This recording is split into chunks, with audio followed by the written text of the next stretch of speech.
Hey guys, welcome back to my channel Tuli's Biology. So here I am again with a new topic, that is continuity of life part 6. This video is for Madhyamik students who are appearing for in the 2023 Madhyamik examination. So this is the continuity of life part 6. Before going into this video, I'd like to request all my viewers to subscribe to my channel Tuli's Biology if you haven't subscribed it, and make sure to like the videos, watch it and share it with your friends. And if you have any problem, then do let me know in the comment section or in my Facebook page or in my Instagram page. And make sure to follow my Facebook as well as my Instagram page. The links I have given in the description box. Now, in the previous part, I have done the asexual reproduction. So, in today's video, I will start with the vegetative propagation or vegetative reproduction. Now, vegetative reproduction means the reproduction which is taking place from the vegetative part of the plant body. Now, which are considered as the vegetative part? The part other than the reproductive part. Now, what is the reproductive part?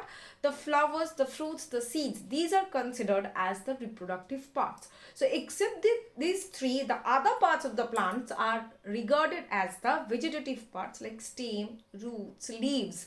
These are the vegetative parts. And from these vegetative parts, if a plant is grown or a new plant is being grown, then that type of reproduction is called vegetative reproduction.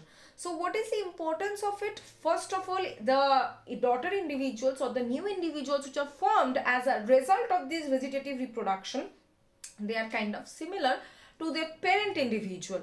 And another thing is that it's a very cheap process and we can gain a lot of offsprings within a very short period of time. So these are the importance of vegetative reproduction. Now, vegetative reproduction is again of two types.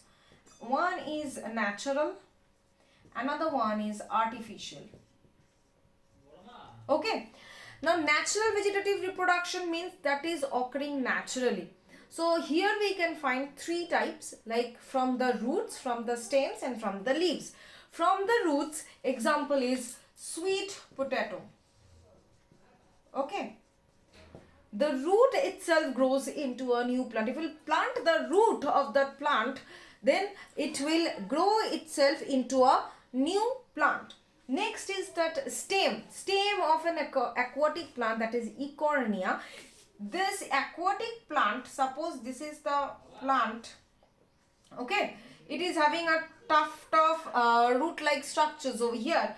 It just from this here, it will just create a stem like structure, and again after some time, it is again after at a certain distance, it is again producing a tuft of leaves and the roots. This is the internode, or this is the stem like structure. Okay, this is known as offset, and this is continuous and it is bearing all this leaves and root like structures, and after some time it will just break off from this internode or from this offset, and each of these will grow into another new Eichhornia plant. The third one is by the leaves. The leaves is by the help of the leaves, this vegetative propagation is done in case of bryophyllum. The bryophyllum is the leaves of the bryophyllum, they bear small buds. The leaves of the bryophyllum, they bear small buds at the leaf margin. Okay, now these buds will grow in size and ultimately will detach from this mother plant, and it will grow into a new plant. So this is all about the natural vegetative reproduction. Now we will focus into the artificial vegetative reproduction. First artificial reproduction is cutting. Here a small portion of the stem is being cut by the application of scissor or by the knife or like that, and that is being put into the soil, and if we will manure it, if we will water it, then what will happen? It will grow into a new plant, like in case of China rose. Next process of artificial vegetative reproduction is grafting. Now what happens over here, we will see Here two plants will be taken, plant A and plant B.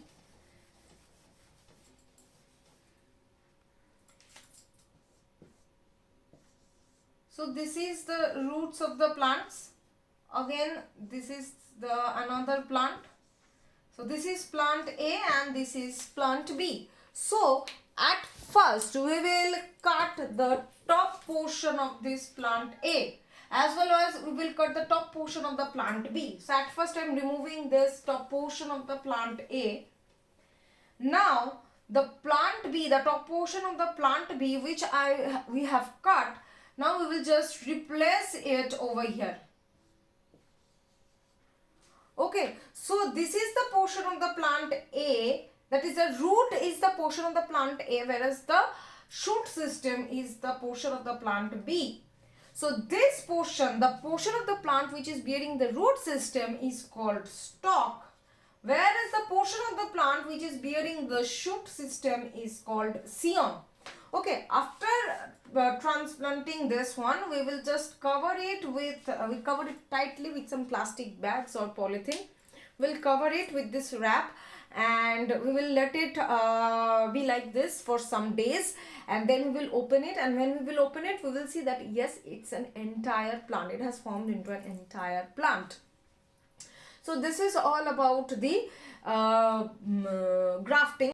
Next artificial propagation is micropropagation.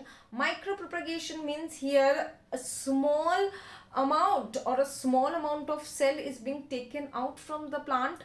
That cell is being cultured in the cultural medium.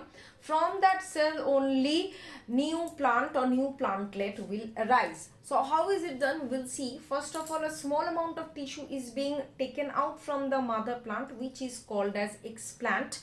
Now that explant is placed into the cultural medium in the laboratory, and obviously as it is the nutrient medium, that mass of cells will obviously grow, and the explant will grow in numbers and will produce callus, which is nothing but a mass of cells which has been produced from the explant. Okay, now this callus will again be cultured in that laboratory, and it will form the plantlet.